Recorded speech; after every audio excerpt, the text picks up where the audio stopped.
कोई जरूरी नहीं कि लड़के किताबों के बीच अगर कोई चिट्ठी छुपाए तो वो किसी लड़की को लिखा लव लेटर ही होगा।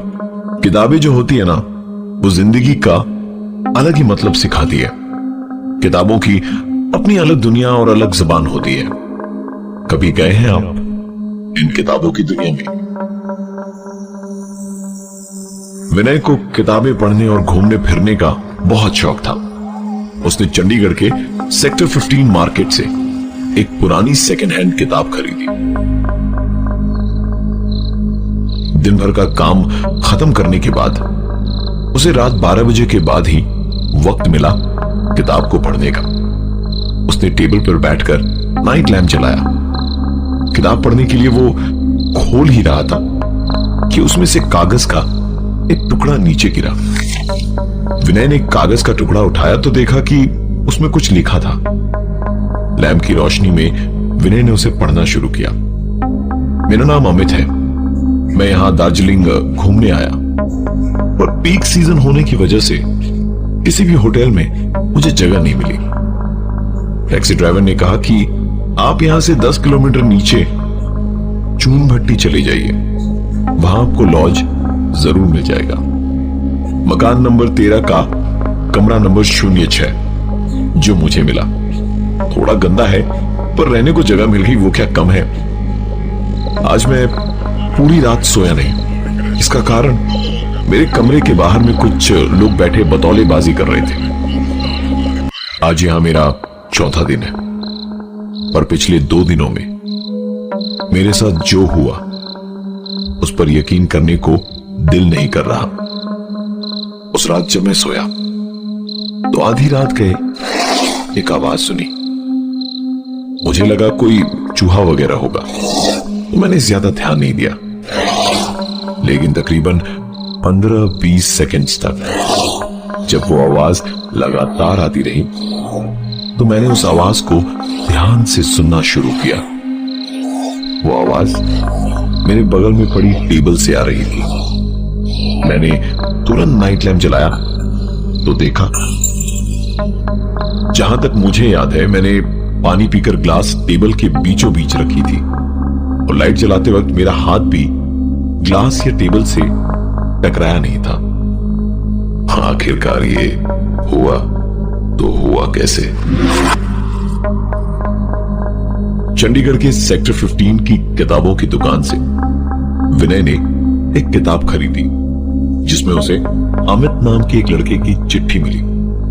उस चिट्ठी में उसने लिखा था कि वो दार्जिलिंग घूमने तो गया था, लेकिन उसे वहां रूम नहीं मिला बोलकर वो दार्जिलिंग से 10 किलोमीटर नीचे चून भट्टी में रहने गया।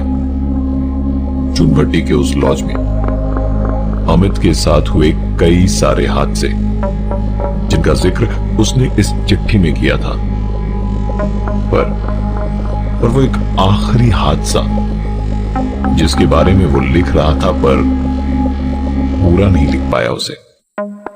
चिट्ठी की आखिरी लाइन थी, कोई मुझे खींच रहा है, शायद ये वही आवाज। अरे यार, एक आखिरी लाइन लिख देता तो। कुछ ऐसा ही महसूस कर रहा था विनय, और चिट्ठी की कहानी को पूरा जानने के लिए वीकेंड पे पहुंचा चून भट्टी। मकान नंबर 13, कमरा नंबर 06। रूम सर्विस वाले के जाते ही विनय ने कमरे का एक एक कोना छान मारा। उसे कहीं कुछ नहीं मिला, ना ही उस कहानी का बाकी हिस्सा, ना ही कुछ और जिससे वो पता लगा सके कि आखिरकार अमित के साथ हुआ क्या था। सुबह के 4 बजे तक विनय जाग रहा था कि अब कुछ होगा, अब कुछ होगा, पर सिवाय सवेरा होने के कुछ भी नहीं हुआ। अपनी ही बेवकूफी पर हंसने लगा विनय कि वो कागज के एक टुकड़े को पढ़कर यहां चून भट्टी तक आ गया। सुबह तो हो गई, पर आज की रात बहुत कुछ लाने वाली थी अपने साथ।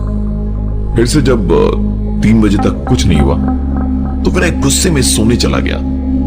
आंख लगते ही विनय को एक आवाज सुनाई दी।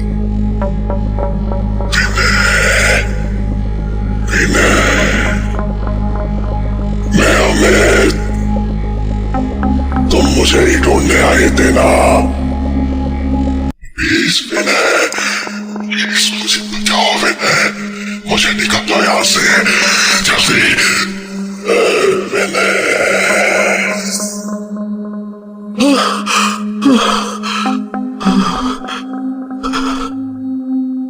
जिस अमित को वो जानता भी नहीं था, विनय ने न सिर्फ उसकी आवाज सुनी बल्कि उसका चेहरा भी देखा। इस सदमे से वो बाहर निकल ही नहीं पाया था कि अपने कमरे के बाहर उसने एक आवाज सुनी। दरवाजा खोला, बाहर कोई नहीं खड़ा था। इसे अपना वहम समझकर जैसे ही उसने कमरे का दरवाजा बंद किया कि लगभग तुरंत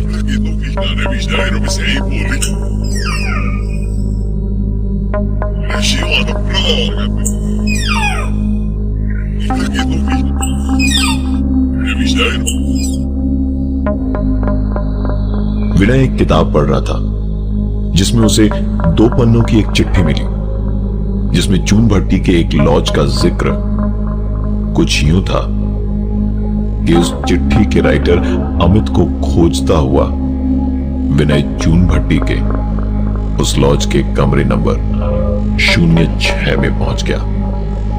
अभी एक सपने से उसकी नींद टूटी ही थी कि उसने अपने कमरे के दरवाजे के बाहर कुछ आवाजें सुनी। इन आवाजों से डरकर विनय ने रात को ही अपना कमरा बदलवा लिया।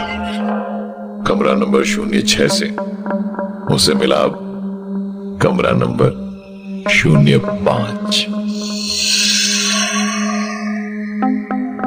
कमरा नंबर 05 में जाकर विनय ने ओढ़ने के लिए जैसे ही चद्दर तानी कि उस चद्दर के बीच में से कुछ गिरा। विनय ने उठाकर देखा तो वोटर आईडी कार्ड था और उस पर नाम लिखा था अमित सिंह। विनय को यकीन नहीं हो रहा था कि उसने सपने में जिस अमित को देखा वो यही अमित था। कुछ तो गड़बड़ जरूर थी इस लॉज में, जिसका विनय को पक्का यकीन हो गया था। उसने सोच लिया कि सुबह होते के साथ ही वो यहां से चेकआउट कर लेगा और नहीं चाहकर भी सोने का प्रयास करने लगा। उसकी आंख लगने ही वाली थी कि उसने अपने सपने में सुनी आवाज को इस बार सपने में नहीं हकीकत में सुनी।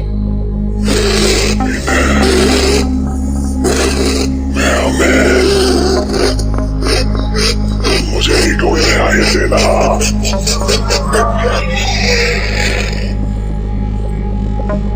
विनय बिस्तर से उठकर उस आवाज का पीछा करने लगा, पर वो आवाज मानो जैसे विनय के साथ खेल रही थी।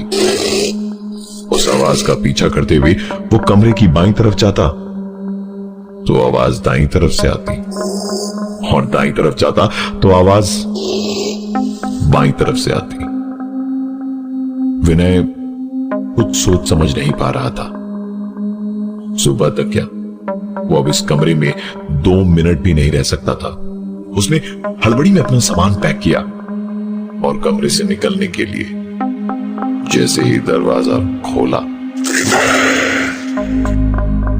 चून भट्टी के एक लॉज में कमरा नंबर 06 से परेशान होकर विनय ने आधी रात अपना कमरा बदलवाया। उसका नया कमरा था 05। कमरे में इतना कुछ हुआ कि वो परेशान हो गया और जैसे ही उस कमरे से बाहर निकलने के लिए उसने दरवाजा आधा ही खोला था कि दरवाजा बंद हो गया और साथ ही विनय भी। किसी के दीवार को खुरचने की आवाज आ रही थी। कमरे के अंदर किसी के लड़ने की आवाज आ रही थी और रह रहकर ग्लास फूटने और चम्मच के गिरने की भी आवाज आ रही थी। धीरे धीरे ये सारी आवाजें एक साथ मिलकर इतनी तेज हो गई कि विनय को अपने हाथों से कान बंद करने पड़े। अब वो चीखते हुए कहने लगा, बंद कराओ, बंद कराओ, बहुत हो गया। करीबन 1 मिनट बाद जब उसने अपने कानों पर से हाथ हटाए और आंखें खोली तो वहां कोई आवाज नहीं थी। बस कमरे के अंदर एक गजब की ठंड थी। टेबल पर रखा कंबल जैसे ही विनय उठाने गया तो उस दीवार के पार से एक आवाज आई। विनय ने दीवार से अपना कान लगाया ताकि वो उस आवाज को साफ साफ सुन सके। दीवार पर कान लगाने से पता चला कि दीवार खुरचने की आवाज दीवार के उस पार से नहीं बल्कि दीवार के अंदर से ही आ रही थी। बड़े ध्यान से उस आवाज को सुनने की कोशिश करी तो सुनाई दी और एक आवाज, विनय, ये दीवार मेरा घर है और अब तुम्हारा भी।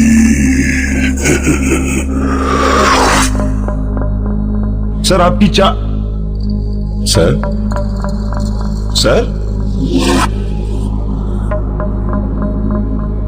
अमित को गायब हुए 6 महीने और विनय को गायब हुए 3 महीने हुए हैं। चंडीगढ़ के सेक्टर 15 के मार्केट में एक किताब आई है और उस किताब में है फिर से एक चिट्ठी जिसकी आखिरी लाइन है, कोई मुझे अपनी तरफ खींच रहा है, शायद ये वही आवाज। मैं हूं अमित और मैं विनय और आप। ये थी आज की एक कहानी।